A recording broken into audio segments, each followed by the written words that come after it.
Right, more than a decade after his death, longtime Congressman Lane Evans is being honored again today by members of both sides of the aisle. Joe Habersham tells us why Illinois leaders thought now was the right time to honor him in a special way. A year's worth of work sees the light of day. 1, 2, 3.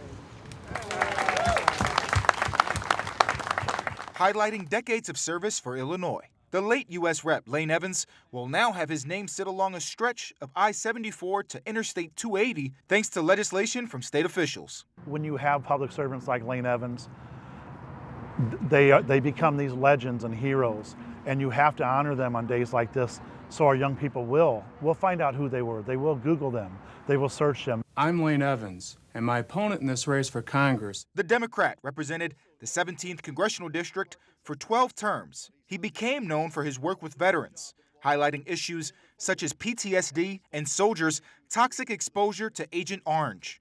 The herbicide was used during the Vietnam War and is linked to numerous cancers and birth defects. I appreciate Congressman Evans' service in the United States Marine Corps and his time in Congress. Illinois State Senator Mike Halpin introduced the memorial idea to his chamber in 2024, having previously been Evans' legislative aide. He says Evans would have rejected the honor if he were around, but calls the tribute an important moment in Illinois history. When you're new, you've got to work a little harder. The legacy of such a valued public servant deserves to be honored in as many ways as we can.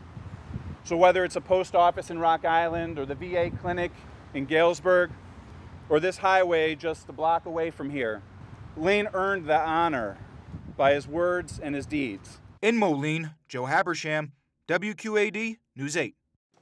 Evans retired due to Parkinson's disease after his final term in 2006, and he died in 2014 at the age of 63.